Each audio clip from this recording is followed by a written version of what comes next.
Welcome to the Lone Lit Lady, where one passionate reader dives deep into the world of books. I am Ashwini, your guide through a literary journey filled with insightful reviews and thoughtful discussions. As the Lone Lit Lady, I explore stories with a personal touch and a solo perspective. Here, you will find reviews of both classic and contemporary reads in a depth of analysis and a bit of literary whimsy. My aim is to bring out the essence of each book, from captivating plots to unforgettable characters. I would love for you to join me on the solo adventure. Share your thoughts, favorite books, and literary musings in this comment below. Don't forget to subscribe and hit the bell icon so you never miss an update. Let's turn the page together and uncover the magic of literature. Happy reading! Shall we move into the content? What makes a book truly unforgettable? Let's explore that today with To Kill a Mockingbird. Today we will dive into one of the most impactful novels in American literature. In this review, we will explore the powerful themes of memorable characters and the enduring relevance of this classic novel. From the innocence of Scout Finch to the moral courage of Atticus, we will uncover what makes the story resonate even today. If you have read To Kill a Mockingbird, share your thoughts in this comment below. Let's discuss.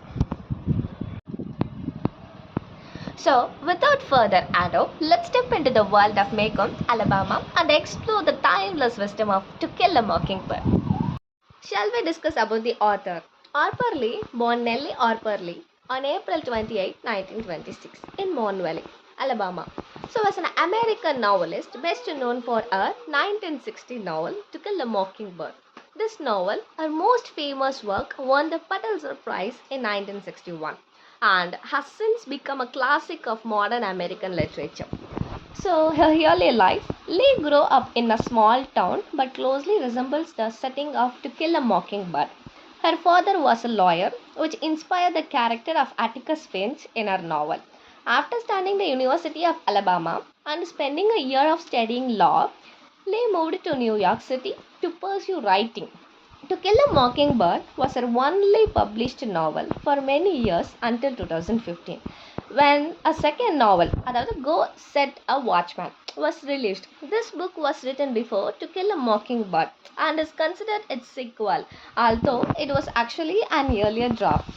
So Lee was known for being a private person, rarely giving interviews or making public appearances. She lived a so quiet life in Mon Valley and later New York City, where she continued writing but never published another book during her lifetime. Harper Lee passed away on February 19, 2016 at the age of 89.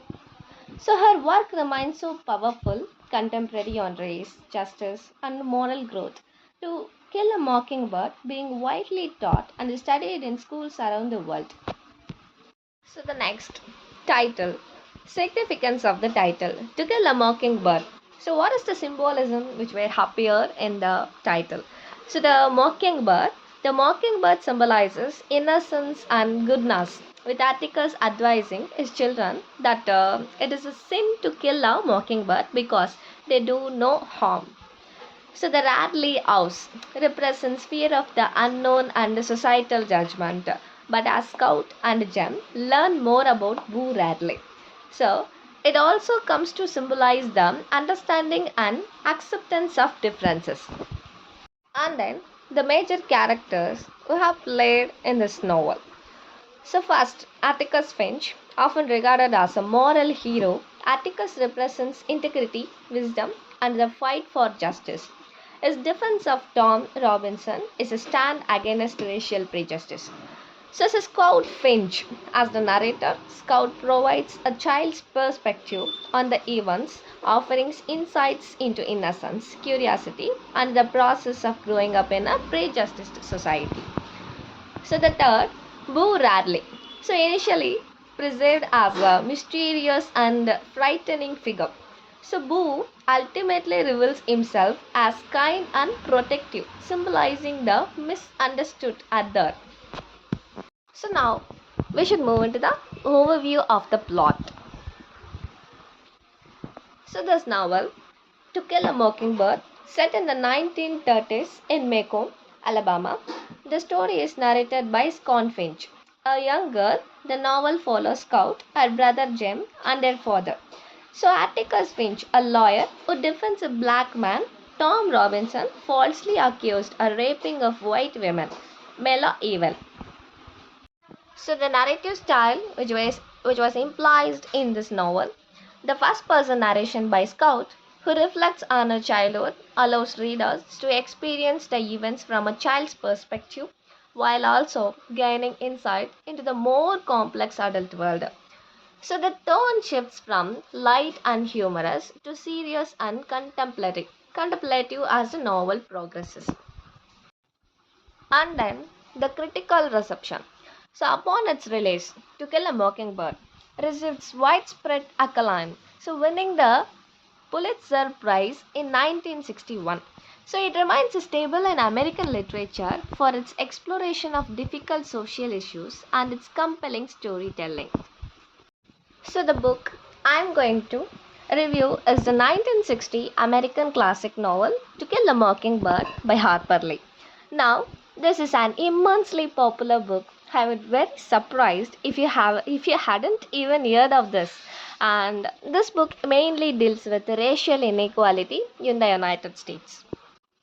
And now, this book mainly revolves around the household consisting of Atticus, the father of Jem and Jeremy, the brother Scout, the sister and the servant. Now, this book does have its intense moments of violation, aggression, racial inequality, and the like. It manages to keep the matters very soft and warm in some cases, slightly humorous, and now basically it's just at first talking about Slap and the Gem. So growing up in the household, and so yes, the book mainly focuses on the grow up of Atticus and Jem and Scout of Finch.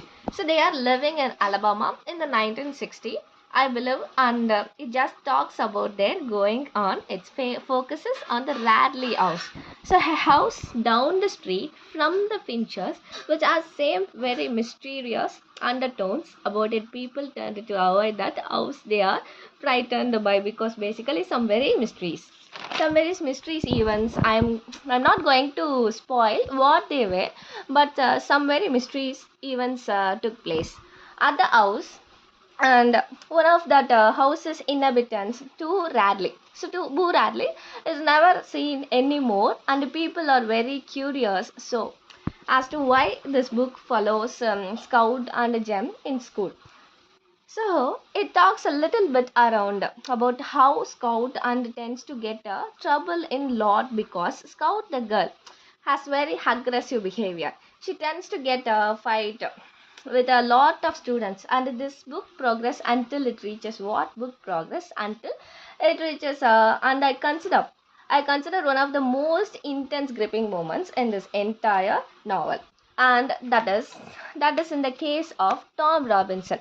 So Tom Robinson, Atticus Finch, the father of, happens to be the lawyer, and Tom Robinson is an American who is accused of raping a young white woman. There is a lot of little arguments going on, and that this is the scene in court where Tom Robinson is on a trial that it takes up that few chapters, and it really keeps you on the edge of your seat. So yes, this is one of the book I had read, very mysteries and interesting to know about what should happen to the next chapter. So I enjoyed a separate piece of John novels, and the second I enjoyed the second Harper Lee most, and then Help by Catherine Stock. It's probably lost, but To Kill a Mockingbird was definitely interesting to read, and very entertaining. So I suggest anybody to go out and buy this book. It's a true classic. So here definitely say this is one of those books you should read before you die. And I just think you quite amazing thing that Harper Lee does. She is captures this huge cast of characters, and she makes them seem so fleshed out and believable, and take my word for it. Just a great amazing cast of characters in this book. And actually going into this book, I was expecting a very dry kind of dull writing style from Harper Lee, slightly on the old English side maybe, but I was surprised by how fresh and new writing style in his. It is quite a treat to good experience, and I would have to say, being the horror fan that I am, one of my favorite moments in the entire book was the descriptions and the dealings with the Radley house.